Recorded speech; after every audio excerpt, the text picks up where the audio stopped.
Mas kasalanan bang Bumitaw o mas kasalanan ang magkulang? Mas kasalanan bang bumitaw o mas kasalanan ang magkulang? In my perspective, we can never judge kasi kung tama o mali yung bumitaw at saka magkulang. Okay. Kasi depende yun sa situation eh. Okay. Yeah, lahat naman. So, pwedeng mali ka, pwedeng hindi ka mali.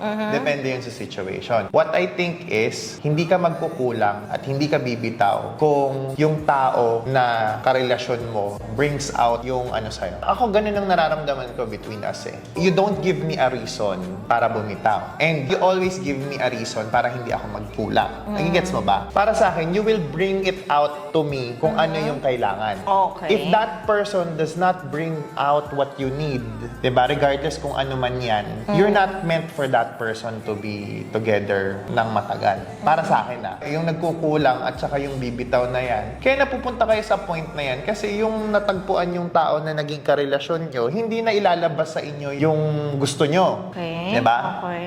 Ba't ka nagkukulang? Eh, sometimes nagkukulang kasi kulang naman yung pagmamahal mo. Diba? Or binibigyan ka ng rason para hindi ka mag-effort. Or hindi alam ng partner mo na may pagkukulang pala siya, hindi mo siya binibigyan ng awareness. Oh, yung Ganon. parang ganun. Parang dapat Okay. kasi natutulungan mo yung partner mo na hindi ko masabi yung tamang term eh. Parang similar siya to bring the best out of you. 'Di ba? Para matugunan yung kung ano man yung kakulangan or parang hindi kayo bumitaw sa isa't isa. Okay, Kapag hindi niyo natutulungan yung each other na wag bumitaw sa isa't isa or wag magkulang sa isa't isa, then maybe you're not meant to be together.